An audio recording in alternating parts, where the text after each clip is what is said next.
Mobility devices allow people to live, work, and play independently. The more mobile you become, often the better your physical and mental well-being and overall quality of life. But there's much to consider when it comes to assistive devices and modifications, and unfortunately, the funding is not always available. On this episode of Underestimated, presented by Oatley Vigman Personal Injury Lawyers and brought to you by Spinal Cord Injury Ontario, we're discussing equipment and funding. I meet with Wendy Newland from Skill Builders Physiotherapy and Rehab Center to discuss adaptive driving equipment and an innovative solution making driver training more accessible to people across Ontario. I visit Erica LaBay, an elementary school teacher and mom living in Woodstock, and looking forward to returning to work following a diagnosis of multiple sclerosis. And I visit with Tamalade Adeshina, an international student at Brock University in Applied Disability Studies, to discuss the challenges of accessing equipment when there's little space and funding available.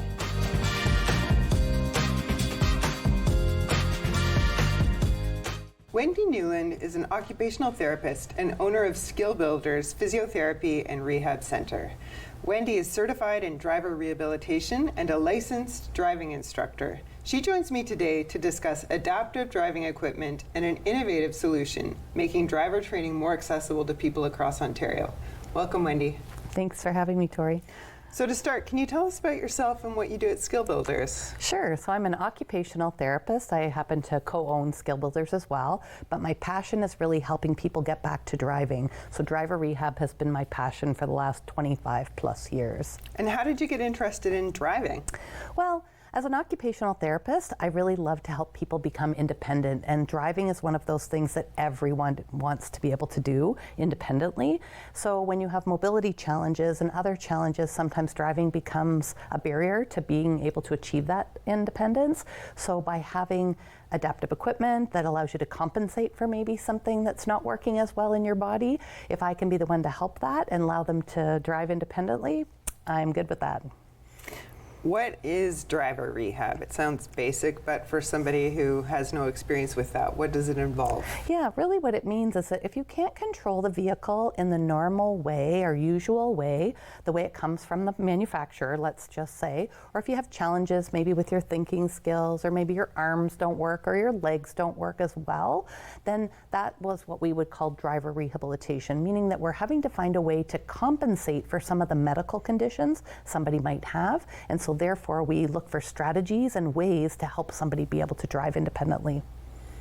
So it sounds like there's an assessment and then also training and the purchase of equipment. Would those be the three big? Exactly. So it would start with an occupational therapy assessment where we would look at vision and how if anybody's vision is affected at all. We'd look at their thinking skills. We call that cognitive skills. We look at perceptual skills, which is how somebody interprets what they see. And we look at their physical body and are they able to control the car the way that they should be able to. And once we figure that out in our clinical assessment, we can know whether they need adaptive equipment possibly. Then we take them out on the road into a vehicle, and for some people it's their first time driving, or it's their first time since their accident or injury or illness, and we actually try them out with the adaptive equipment and see how they do. And our car is dual controlled, so everything's safe. So what conditions or what would be the populations that you serve? What conditions can impact a person's ability to drive? Pretty much anything, because as soon as your thinking skills are affected, then maybe you don't have as good of reaction time or decision-making skills. If, let's say, you lost an arm in a farming accident or something like that, well, then you only have one arm to control the wheel, and how do you get the turn signals on and things like that. If you have something, let's say, a spinal cord injury or multiple sclerosis, where maybe other parts of your body are also affected, maybe your legs don't work at all, and you can't control the gas and brake pedal the same way as how a car comes normally equipped, we will have to do something different to allow the person to drive. And how do people find out if driving is an option for them, if they maybe always assumed it wasn't, or assumed after an injury it wasn't? That's a great question. A lot of people will say that that's one of the biggest things that they're worried about the most, is how will they drive, especially if they were a driver before. Let's say they had an accident or an illness or something. That is one of their biggest thing. walking and being able to drive a car. So I'm really happy to help people determine if they can. So again, start with an assessment, see what kind of things that they might need that would help them to compensate for whatever it is that's happened with them, and trying it out. And then at the end of the assessment and driver training, we're telling somebody whether yes, they can have their license would be valid using adaptive equipment, or maybe no, it wouldn't because it doesn't work out. There was nothing available for them. But typically, if it's a physical issue, we can find a way to compensate for it. So how does somebody in a big power wheelchair, for example, actually get into a vehicle and drive? Great. What kind of equipment can facilitate that? Great question. So if somebody cannot transfer and they're in a big power wheelchair, they will need something where the vehicle has a ramp or some kind of a lifting device so that they can stay in their power chair and enter into the vehicle, staying in it, and into the driver's position so that then they can drive from there. So we arrange the adaptive driving controls around them in their power chair so that they can still control the steering, gas, brake, and even the signals, wipers, and all that sort of stuff. What about somebody who has full mobility, can independently get into the vehicle, but maybe doesn't have very much strength? What kinds of modifications can you do there to reduce the reach or something?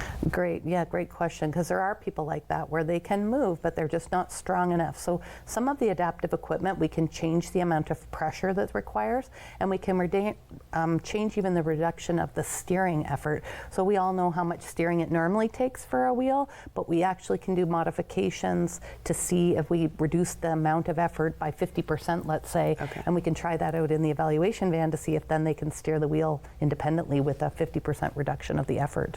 And what would be the range of costs for, say, somebody who needs the most level of adaptive equipment to the sort of least expensive modifications that are available? So the least expensive might be $120 if all you needed was a little spinner knob to steer the wheel because your one arm didn't work very well, but you could do everything else. So really small amount of money, all the way up to the very high-tech equipment where we're talking about reducing the effort of the steering, reducing braking effort, looking at electronic gas and brake. Then we're talking thousands of dollars, so probably maybe $60,000 to $80,000. So it can be very expensive for somebody. So that's also something that somebody has to take into account as well. Wow. What makes it worthwhile? What does it mean to your clients to get back to driving? I think that's an individual choice for sure. I'm there to help them if I can help them to become independent. And for them, for some people, it means that now they can have a job, or now they don't have to live in downtown Toronto or downtown someplace where there's accessible transit. They could actually choose to live where they'd like to because they can have their own vehicle to drive them back and forth to medical appointments and just community mobility and getting a job, or all kinds of things like that that helps independence. So for someone who's interested in learning more, where should they go? What's a good first step? A great first step is they're in Ontario anyway. There are many driver assessment centers around the province, so people can Google that online and find a place closest to them. If they need something really specialized like the adaptive van, then there's more limitations to that. There's a handful of people who have been trained on that. So when they're calling to the assessment centers, they can, I'm sure they'll be talking with the driver admin person or the OT to discuss what they think their needs might be and decide what kind of equipment might be required for the assessment. Okay, great. Well, thank you so much for coming in today, Wendy. It's an amazing service that you're providing, and it's great to learn more about it. Thank you for having me.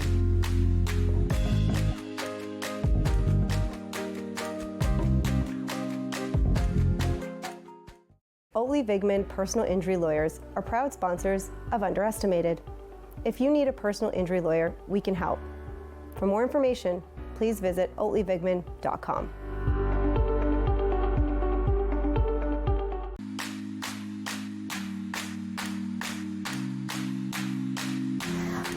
So I'm Erica, and I live in Woodstock, Ontario.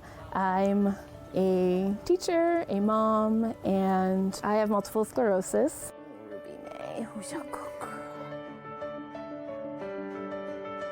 So the first day of school, I woke up and was unable to walk. After going to the hospital, I ended up finding out that there was inflammation in my spine, which caused me not to be able to walk. So I spent the first couple months in hospital, learning how to walk, learning how to just dress myself, help myself, learn to use my hands again. It was a lot of just focusing on being able to go. Like, I was just so determined. There was no stopping it. I was like, I have things to do, boxes to unpack, and like kids to love.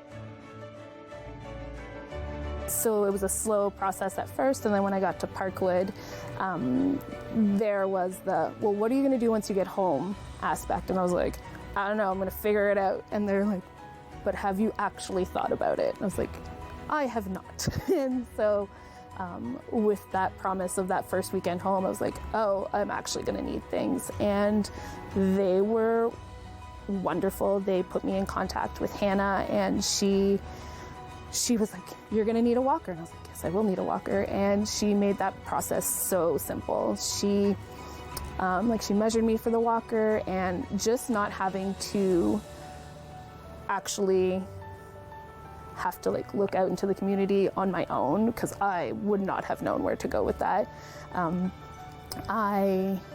That was a huge relief for me and my family. We were just going through so much unexpected things and just like life changes, that it was really comforting to have someone looking out for me and just helping me along this new thing. So when we got the walker, she showed me how to use it, and then I remembered all my training, hand, break. And so that walker was really like that lifeline that like got to merge both of my new worlds. I got to come home and spend time with my family and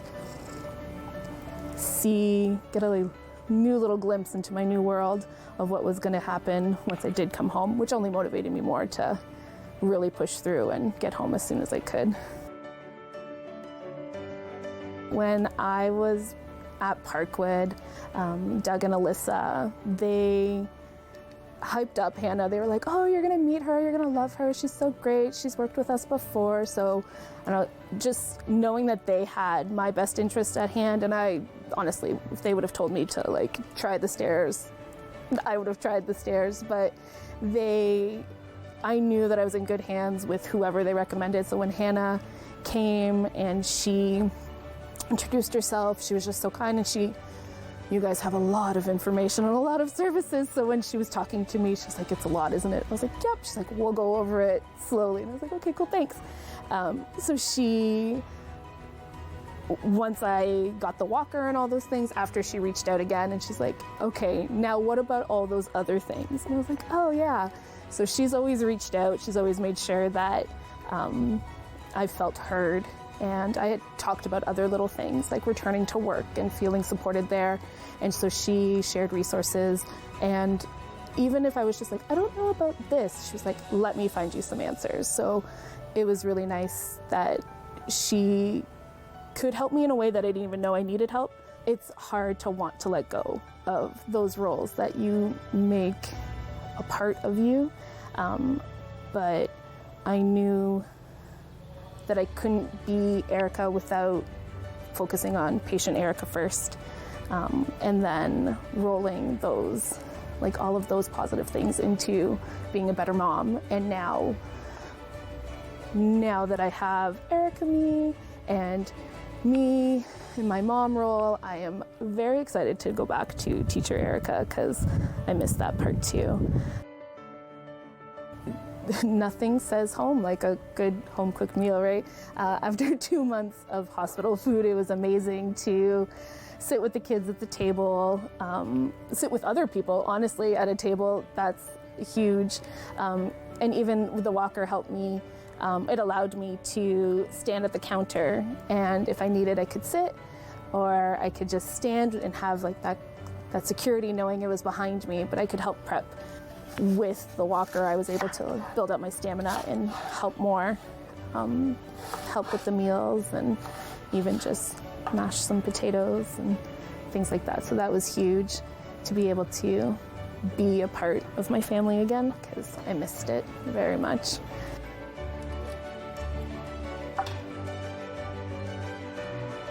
I can fully understand why people are hesitant to embrace that change, because it can be very challenging, because I definitely went through part of that on my own, where I didn't want to appear like I needed it, but I knew I clearly did. But by having it, it allowed me to go to the movies with my daughter, or go to Eastside Mario's for supper with my little guy, and just to be a part of like an active role in their life, which I had missed, and they needed just as much as I did. If not, I needed it more, I think. But having that mobility aid really allowed me to have my old life a little bit more. That definitely gave me access to my old life, which I was worried I wouldn't have. It's really hard sometimes to let go of what you thought your life would be, and it's okay to grieve that particular loss.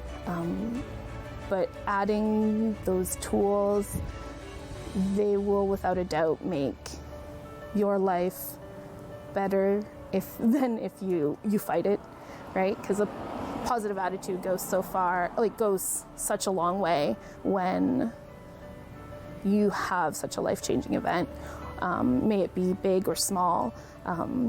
So as much as you want to fight it, if you learn how to use things correctly, or just adding on, even if it's just one at a time, it makes all the difference. It has forced me to really just kind of let go of the little things, and to let go of the little things, and to really just focus on what makes me or my kids or my family happy, because that big picture changes pretty quick.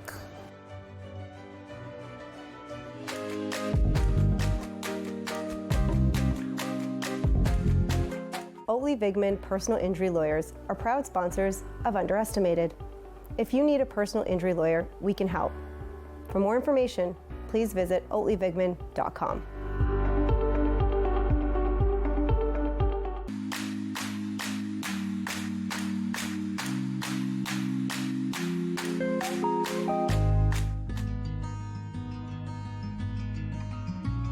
My name is Temilade Adeshina, and I'm in Brock University having my Masters of Arts program in Applied Disability Studies, concentration in leadership, diversity, community and culture. I'm from West African part of Africa, and I came into Canada last year as an international student. I had my first degree in biology, and I'm an advocate passionate about people with disability.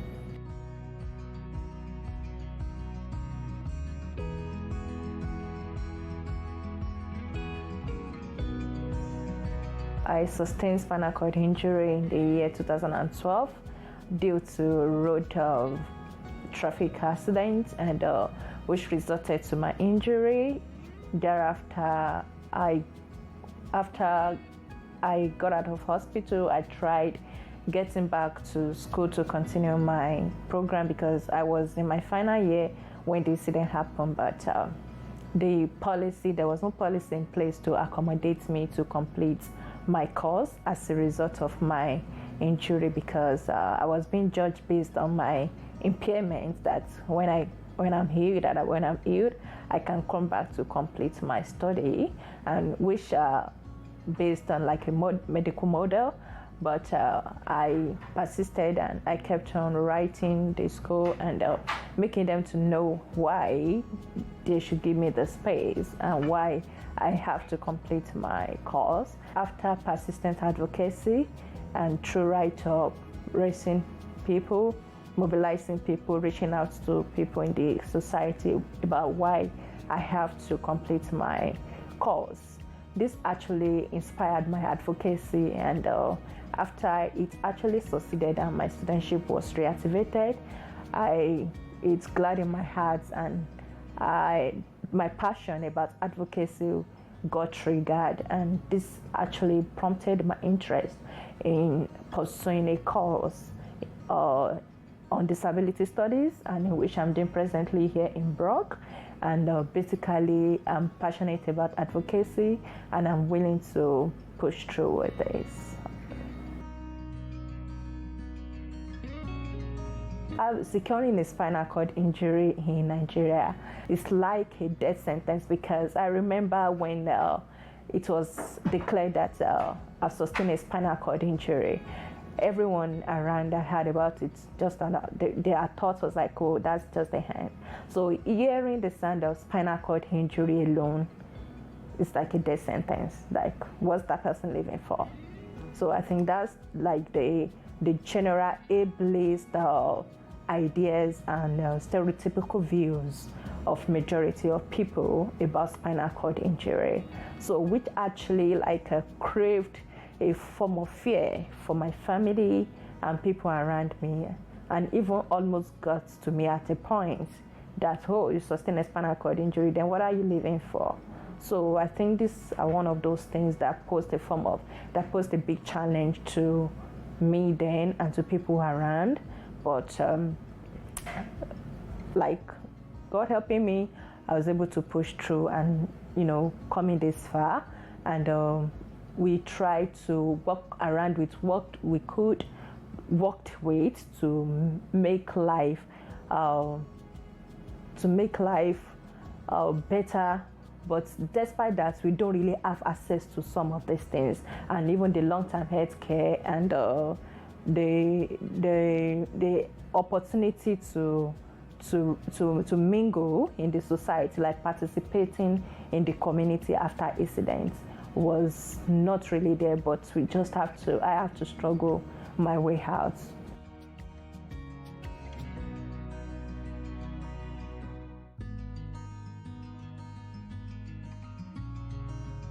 Right from when I got to Canada, though, I had some challenges with accessible housing when I came in, and which took the intervention of the student affairs to intervene for me to have access to what I have here presently. So, but not looking at the facilities from the transportation perspective, I've been able to have access to transportation like the paratransit. I've been able to go to school. I've been able to attend some social gathering. I've been able to mingle with people in the community. The equipment that will really make a huge difference for me is my motorized wheelchair, and having that will relieve me of and my husband of manual lifting, and it will engage me to stay longer on my chair rather than lying down on bed to do my activities. And also for the lift, I have the manual lift, but I'm hoping to have, if I can have access to an automatic one, that would be of help. And even if my husband is not around, I could get the support worker that is trained to help me with that. And I think that's the piece for now. That would be a great help.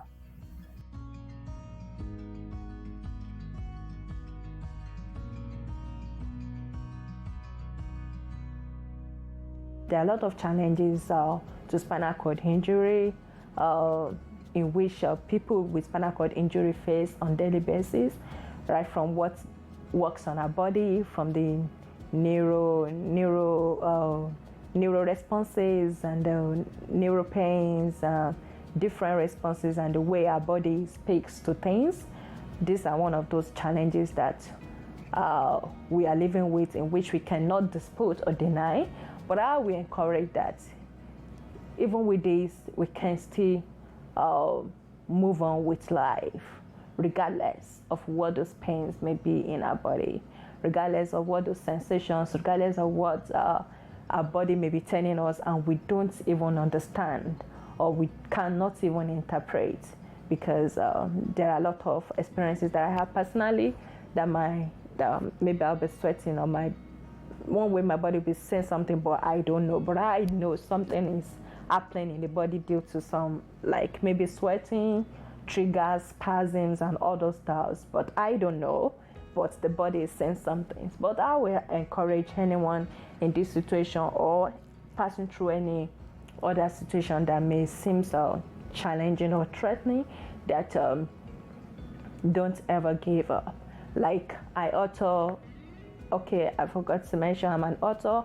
I author 2 books already, 11 Secrets of Living with Disabilities and Struck Down But Not Destroyed. And from that, my book, basically, I would love to give the word of encouragement from my book, Struck Down But Not Destroyed. Don't ever give up. Just tear up, keep moving.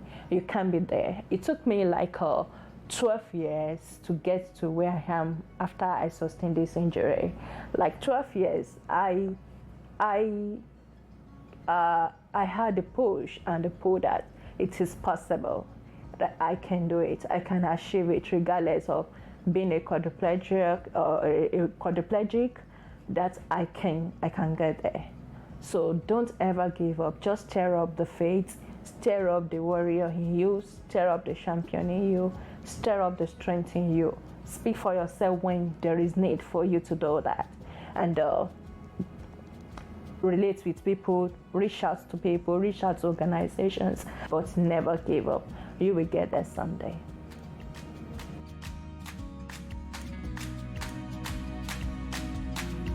Thank you for watching this episode of Underestimated, presented by Oatly Vigman Personal Injury Lawyers and brought to you by Spinal Cord Injury Ontario. The Ontario government currently provides funding for certain mobility aids, such as wheelchairs, to people with disabilities who live at home. However, many Ontarians need other basic devices for daily living, such as therapeutic support surfaces, floor and ceiling lifts, seat elevating devices, and standing wheelchairs. To learn more about these initiatives led by SCIO to help people access the equipment they need, visit our website at sciontario.org. Thank you to our guests for sharing their experiences and expertise. I'm Tori Bowman, and we'll see you next time.